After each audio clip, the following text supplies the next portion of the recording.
the separation that you're making here, what's the core difference essentially is what I'm asking. One is a religion and one is a political body, or how would you put it in layman's terms without... Judaism is a religion. Being Jewish means that you are given a covenant by God to fulfill 613 commandments. Yeah. The whole entire world is obligated by what we call the Noahide laws. Noah was given, let's just put it that way, 7 commandments for his seed.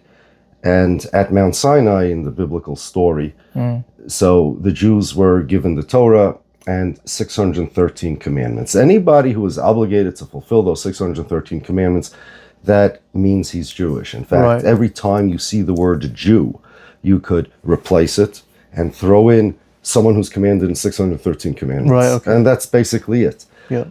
Now, of course, they're developed around that community that was there at Mount Sinai that accepted the Torah. An entire, I wouldn't say culture, but an entire way of life based on the 613 commandments. There was no Jewish culture per se. There are Jews all over the world. There are Jews in Germany, European Jews, Ashkenazi Jews, Germany, France, Hungary, Poland. My family's from Poland. And then there are Jews in Yemen, Morocco, Syria. There are Jews in Ethiopia. So there's black Jews and white Jews, and the cultures have nothing to do with each other. We'll take the Syrian Jews or the Yemenite Jews. Their dress was more Arabic than the Ashkenazi Jews. Right. They literally would wear turbans and robes, and my son has a friend whose grandfather there's a picture of his grandfather on the wall. He's sitting on a carpet with a hookah and an earring, and he was an Orthodox Jew. So the culture differs. The culture of the Arab Jews was very Arabic. Their music of the Arabic Jews, the Jewish music, is Arabic. Their accent, even their Hebrew accent, it sounds much more Arabic than it does Ashkenazi Hebrew. So, for example, we don't have in Ashkenazi Hebrew a W sound. Okay. It's a V instead of a W. But many Sephardi Jews do have a W sound. Right. And that's an Arabic thing. In Yiddish, there's no W sound. In fact, I was once listening to a Sephardic rabbi speak, and he was talking about the letter of the Aleph base, the Hebrew alphabet. Yeah. He was talking about the wow. Yeah. I was thinking, what is a wow? And then I realized he meant what we call the letter Vav. Okay. In his accent, it's a wow. Their accent is Arabic. Their culture is their food is Arabic. They eat lahmacun and not gefilte fish. Right. They eat Arabic food. They have Arabic culture. The common denominator is the religion. That's it. The 613 commandments. Then, of course, there are the converts who are Jews. You can convert to Judaism. Right, yeah. Right? Donald Trump's daughter is a convert to Judaism. So the common denominator between all Jews is the being commanded in 613 commandments. There have been Jews that don't believe in the commandments. They don't believe in the whole story. Meaning they're born from a Jewish mother, but correct. They sort of are not convinced by God. They're atheists. Right. Or they're semi-atheists or whatever they may be. Or perhaps like many of the original Zionists were once religious and then threw it away. Right. So a lot of them just didn't want to be Jews because what's the point? And they tried assimilating into the non-Jewish worlds, but it didn't work because the anti-Semites persecuted them as Jews. So now they were kind of stuck between a rock and a hard place. They didn't want to be Jews because the definition of a Jew, the idea of a Jew, was the religious Jew. What time period are you talking about here? Late 1800s. Okay. And the non-Jewish world, the anti-Semites, wouldn't let them be non-Jews. So they had to have all these different definitions of Jews. So then there were various different answers to what to do. So there were Jewish communists, and if you believe in communism, it's because everybody's treated equally. Right. And so they figured Jews will be treated with equal standing if communism is implemented. And one of the ideas was Zionism, because during that time period, nationalism was a big thing. Right, yeah. People were becoming nations and nation states and nation building. Yeah. So they figured, you know what, if we do this to the Jews, then we could change our entire identity and personality and everything. And instead of being people that we have to do something, and instead of being people that commanded to do these commandments and stuff, the Jews are going to be a nationality. Right. Especially since at the time there were already evangelical Christians, the Protestants, who believed that the Jews are going to return to their lands before the second coming of Jesus. And they actually started Zionism. Many ideas that we attribute to Jews mistakenly, many even sayings and ideas and concepts and even biblical interpretations were actually evangelical Christian. So the idea, for example, I'm sure you've heard it, that the Israel or Palestine was to the Jews a land without a people for a people without a land. Who invented that? The evangelicals. The evangelicals were the first to say that. The idea to speak Hebrew. Why would the Jews speak Hebrew? The Jews haven't spoken Hebrew for thousands of years, and there's no reason for them to speak Hebrew. In fact, they purposely abandoned Hebrew because Hebrew is a holy language. And once upon a time when the Jews were very holy and they were in holy places, so they spoke Hebrew biblical times. But afterwards, they abandoned Hebrew. They spoke Aramaic, a dialect of Aramaic. Right. And then they spoke whatever languages in the lands they ended up. The Arabic Jews have friends, Orthodox Jews. They live in Brooklyn, from Syria, originally, Aleppo, Damascus, and they call Hashem Allah. And instead of Im Yirtzeh Hashem to say God willing, they say Inshallah. Right. I learned all sorts of Arabic expressions from them. So the culture you're arguing here is totally separate between these different groups of Jews. There's nothing to discuss, of course. But there's a common ancestry. If you go back in time, well, they were all, it was the tribe that was, the four mothers I'm often hearing. Was it four mothers of the tribe, right? Well, there were four mothers: Sarah, Rivka, Rachel, and Leah. Right. Those were the wives of Abraham, Isaac, and Jacob. Right. Which is fine, except that because the argument, sorry to cut you off, that those that state that Judaism and Zionism are synonymous. Yeah. And so far, I haven't heard any reason why they should be even similar. But or that Jews are a race, for example, or they share a culture. Or they argue, for example, that they share this lineage.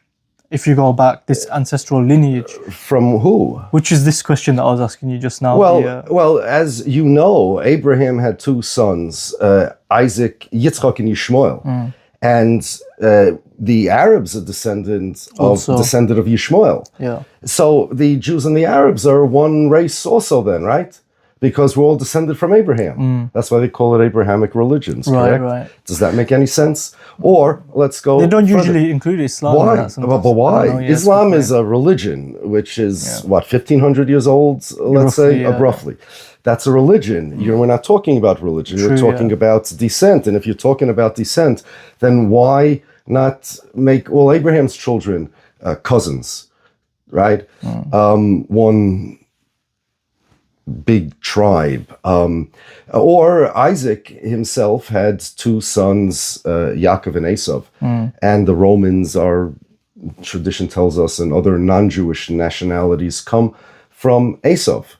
So what is this idea of common descent? First of all humans have common descent from Adam, right? And then there's Noah. Everybody comes from Noah because there was the flood, right? And so where do you draw your taxonomy lines over here to say, okay, well, these four women, you may be referring to something else. Besides the biblical story, there's some theory of DNA that 30%, I think it is, that's approximate to the best of my memory, of Ashkenazi Jews come from 4 particular women. That's Ashkenazi Jews, and what made those women Jewish, and why use those 4? It doesn't make any sense, the idea that Jews are a race. How could they be a race? You have Ethiopian Jews, you have German Jews, blonde hair, blue-eyed German Jews, you have converted Jews. How in the world can you convert to a race? More than that. First, how can you convert to a race? Secondly, you have Jews of all different races. Third, as you know, according to Jewish law, if your mother is Jewish, you're Jewish. If your mother is not Jewish, you're not. Even if your father is Jewish, does that follow the rules of how races are normally understood? No. Because whether you're Jewish or not follows Judaic halachic law. Halacha, Torah in Arabic would be Sharia. Right. According to our Sharia, if your mother is commanded to fulfill the 613 commandments, you are now commanded as well.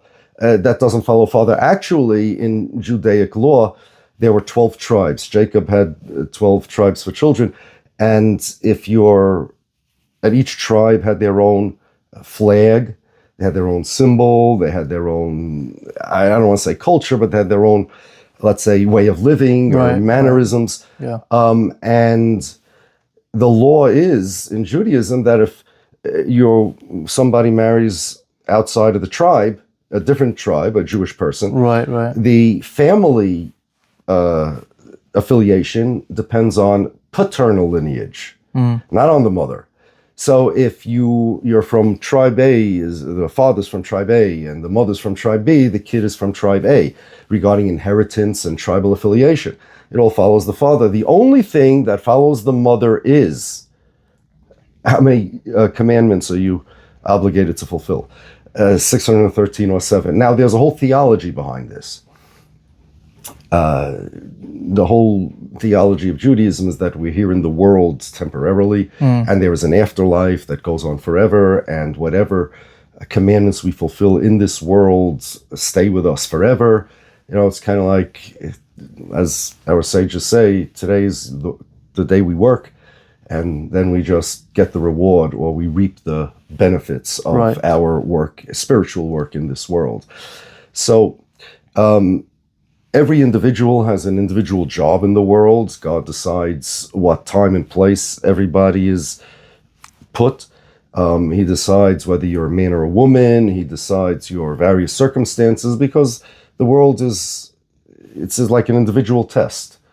God takes a soul and then he says, okay, what tests do I want to give this soul? That'll decide if he's rich or poor, if he's Jewish or non-Jewish. If he's non-Jewish, he has a choice to be Jewish. If he's Jewish, he doesn't have a choice to be non-Jewish. God decides whether he wants to give him a choice or not. God decides where in the timeline he's born. If he's born in the days of the prophets, or he's born in the days of, I don't know, Donald Trump. What country is he born in, etc. And there's a whole theology about this world being just kind of a graphic user interface. The whole material world is just a front for a spiritual world. And a person's spiritual status is really his core being.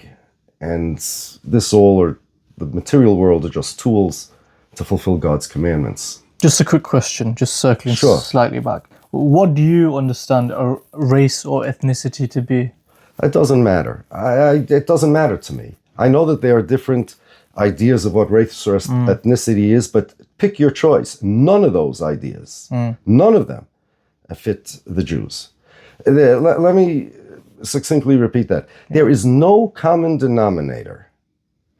But does it have to be one singular common denominator? Tell me it could be more than one thing, but you tell me, just give me any logically coherent and intellectually consistent criterion or criteria of what makes somebody Jewish. No, the thing is, the point I'm trying to make here is all of these things, race, culture and so on, they can all be put down to essentially like social constructs, Fine, so let them be. But what's wrong with it? What's wrong with there being a Jewish social construct aside from the religion. Let's say if they call it something else. Let's say if they didn't use the word Jew or Judaism, but the same group of people said, look, we have a mixture of a shared lineage. We have a mixture of a shared culture. Some the Ashkenazi Jews between themselves have a similar culture. To an extent, right? Right, like the. Well, here's the answer to your question: who are you going to put in this group? In other words, how are you but going this to is precisely my point. Let's say there's it's a social construct. No, but who socially constructed it, and what's the criteria of being in that group? In other words, you just said you have a group. There's no such thing as Jews. So you have a group of people. No, I'm not saying there's no such thing as Jews. But let's say there would be no such thing as Jews. Okay. Let's not use that word, right? Okay, yeah, I'm just saying they take a different term. So if but what unites the people under that term, whatever you want to use? Nothing. Yeah. There is nothing. No, but why does it have to be one singular? Give me two things. Give me any amount of things. Give me any criteria that you choose. Anything. You could stay here all night if you like. I'm saying if you take the Ashkenazi Jews, they will have a similar culture between themselves. That's true. Yeah? The Ashkenazi Jews the too. Sephardic Jews, fine, but they will have some similar culture. That's true. But you can go back in their lineage, and there is a common ancestry. Yeah, sure, Abraham. Right, and my point is, okay, that you'll argue, for example, well, the Arabs could be part of that. But yes. What I'm saying is, all these things are social constructs. So one can construct. You can draw the lines where you want. Essentially, no, you can't. I think. Can I give you one example? Can I give you an example? Go ahead. Because, for example, I'm ethnically or racially, ethnically, I think they call it, a Pakistani lineage. Now, Pakistan just so happens to have coincidentally been, granted independence from India in 1947 as well. So, on a paper, I tick, ethnically I'm Pakistani. But if I go back 100 years, actually my ethnicity is now on paper the same as the guys on the other side of the border. Fine. My point being, this is all just made up. That's true. By humans. That's true. So why can't they make their own thing up? Because they can, but there is nothing that they made up. Meaning, what do you mean made up? In the example you gave. So you have a common denominator that you and all the other Pakistanis are a group. Just the border, yeah. The border. That's a border, and it's made up. But you do have a common denominator, made up, granted. But it is common. We're all Pakistanis, or we're all Indians, or we're all Pakistanis of those people who were once Indians. Any criteria you want, make up your own club. But there has to be a common denominator between them to be in the same club. The Jews have none, nothing, zero.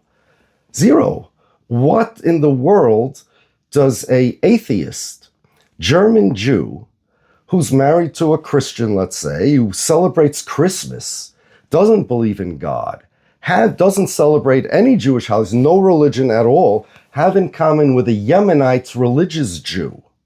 What? Tell me, are they from the same border? No. Those are they from the same lineage? No. In that instance, they would argue that they do have a similar lineage going further, How far back? To Abraham? But then we have the Arabs. Back. Tell me at what point... But this is my point. It's a social construct. No, but what is the construct? There is no possible construct that unites these people. Well, they exclude the Arabs in this construct. But so what are they including? Tell me, when they decided to make this synthetic construct, tell me describe the construct. It has to have some criteria. Otherwise, how do you know if you're Jewish or not? It's a mixture. Well, good. Tell me what the mixture is. Okay, well, from my understanding, it's essentially... they look at lineage, so are either of your parents Jews and so on, or your grandparents? No, you mean according to Jewish law, if your mother is Jewish. I'm not talking about the religion here per se. I'm talking about the sort of social construct that they have. But who's they? Who are these Jews? Well, I mean, I'm not necessarily. Wait, no, who are these people? When you say it's a social construct, besides, you can't do that. You can't say you look at what's a Jew. You look at one of your parents and say if they're Jews, that makes you a Jew. You can't use the word you're defining in the definition. In other words, if I say, "What's a dog?" I understand. And you can't say, right, if you were born from two dogs, that makes you a dog. You can't do that. You can't say what's a Jew? Well, if one of your parents are Jewish, that makes you a Jew. That's not a definition. You can't use the word that you're defining as part of the definition. You need to give me any criteria you want. I'll give you anything you want. That you have a population, let's say synthetically constructed, called Jews or anything you want to call No, but them. that is always the case though, isn't it? That's fine, but it doesn't work with the Jews because there is no either synthetic or organic common denominator between them at all. There's nothing.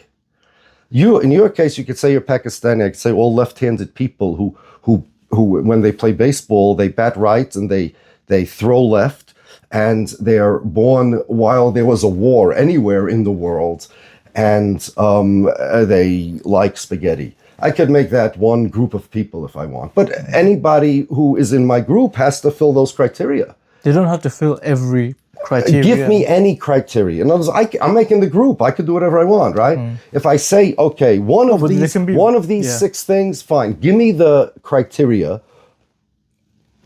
within which all Jews fall. So let's say there are 6 things, for example. You won't find any. And you just have to tick one of them. There are none.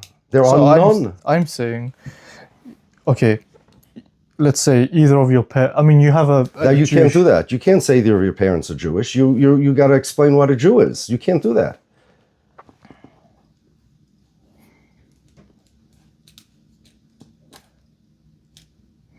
Okay, so are you saying the issue here is we're not able to define from the get-go what a Jew is? No, we are able to define, and we always have defined. It's very simple. If you have a chair and you do not want to accept the definition of a chair, and let's just say somebody's going to write in the comments, oh, that's not the definition of a chair. Let's just say, for the sake of the argument, the definition of a table is a platform that you put things on that has legs, that can stand on its own. Now somebody comes, a group of people, I don't accept that's the definition of a table. See that thing over there, that table? That's not what I defined it as. That's not the definition. Okay, fine, give me a definition. And you can't. That's the problem. We know what a Jew is. Everybody knew once upon a time what a Jew is. The Jews always defined themselves in this way until this idea of secular Judaism came, or Zionist Judaism, and now they cannot define what a Jew is. The Zionists tried. They don't have an idea. Jabotinsky held that the Jews are a race. Ben-Gurion said there is no definition of a Jew. Jews don't have a definition. A Jew is a Jew is a Jew. Yes, but if it doesn't have a definition, then how do you know you're a Jew?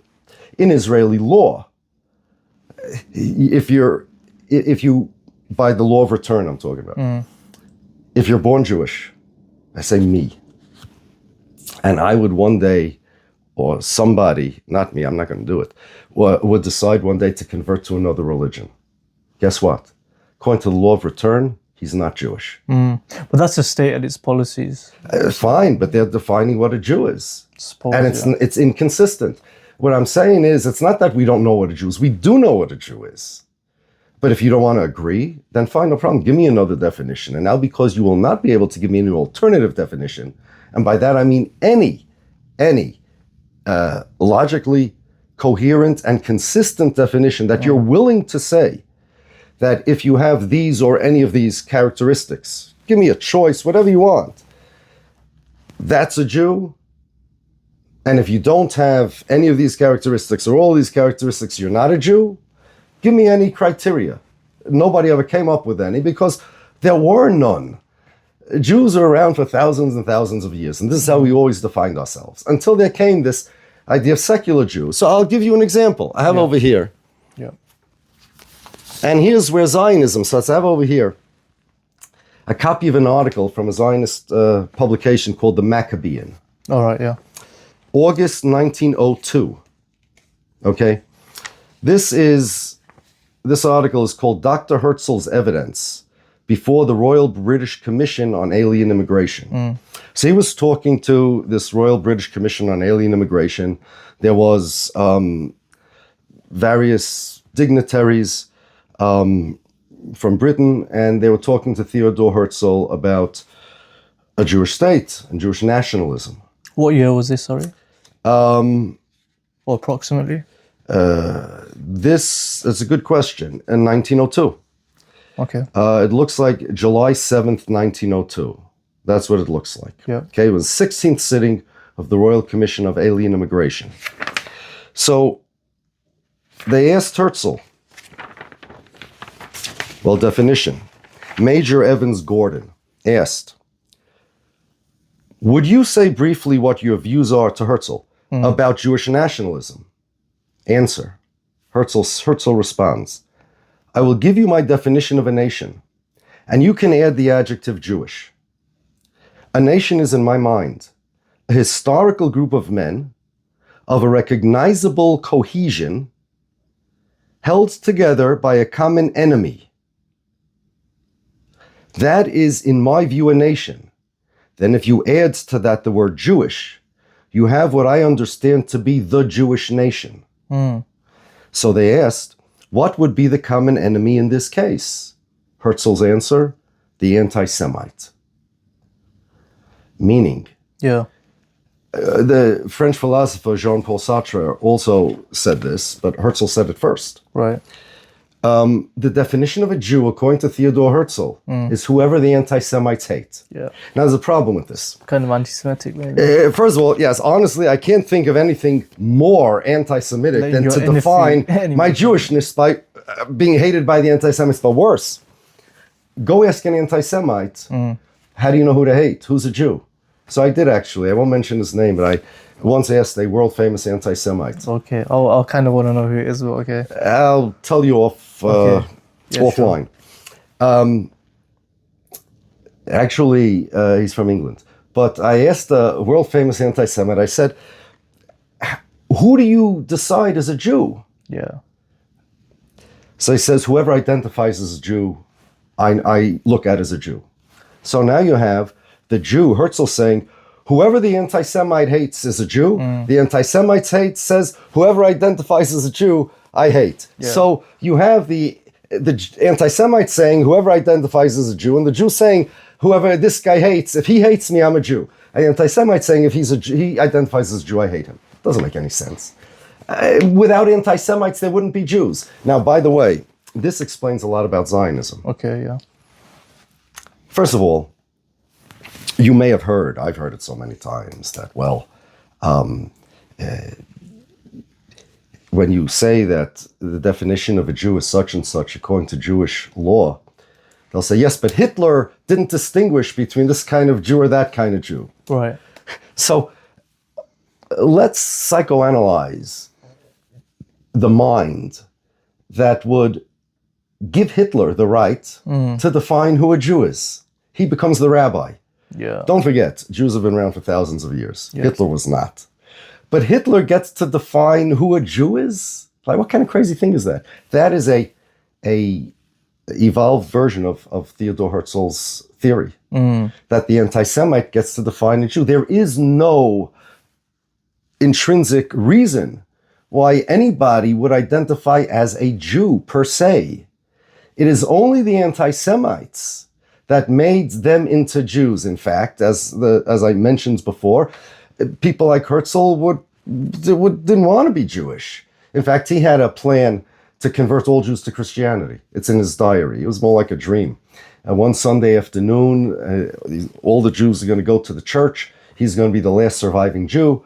They're all going to go convert to Christianity, and that'll be the end of anti-Semitism. He preferred Christianity to Judaism, by the way. You know, there's an old Jewish joke. What's the difference between Jesus and Herzl?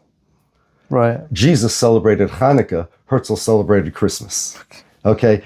But the only reason why these early Zionists had any interest in being Jewish is, as I mentioned, because the anti-Semites persecuted them as Jews. So now their entire identity is being hated. Could you imagine what that does to a person? Yeah, psychologically. The entire identity is being hated. This is Theodor Herzl, the father of political Zionism. And a modern version of this is, well, Hitler didn't distinguish between, let's say, a religious or a non-religious Jew, or that's, you know, I can't imagine something besides it's anti-Semitic, obviously, Yeah. but something so repulsive that I should define my identity based on the fact that certain people hate me. That's crazy. But then these people become a nationality.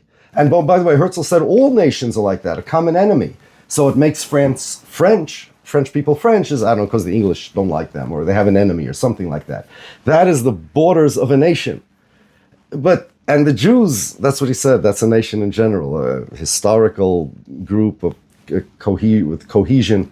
I'm not sure exactly how he would fit the Jews into that part of his definition. Right. But this idea that united by a common enemy. Right. I'm sorry. You know what unites the Jews? Our religion. You don't want to be united with me? So you're not. But that's all my Jewishness is a relationship with God. And yes, because of the theology, my fellow Jews are close to me, just like members of all religions have a connection with each other. There are responsibilities Jews have for others. And there's a whole theology about, as I mentioned, a spiritual world where Jews are connected spiritually to each other. But if you don't believe in the religion, I don't believe, and nobody was able to give me a coherent argument against this. If somebody doesn't believe in the religion, then what is his connection with me? Culture? I'll tell you something about Jewish culture, Ashkenazi culture. There is American Jewish culture and British Jewish culture. They're different. And the British Jews took on some of the British mannerisms culture-wise. Like Americans are more, I guess they speak, let's say, more aggressive or blunt, than the British. The British Jews, the Orthodox Jews are like that too. And if you go, I could take you to a Jewish commercial neighborhood here where all the restaurants are. You know what the Jewish food is? Mostly? Sushi and pizza. Yeah. That's mostly the Jewish food. There is no Jewish culture. There is communities of the Jews that created cultures, like all communities. There is not only Ashkenazi culture, but the Manhattan, the New York type, Upper West Side, non-religious Jewish culture. But that's not anything that unites Jews. The question is, what determines if somebody's Jewish? Simple question. What determines if somebody's Jewish? I'll give you a very simple answer. If according to the Torah, he's obligated to fulfill 613 commandments. That's it. Not 99% of the time, 100% of the time.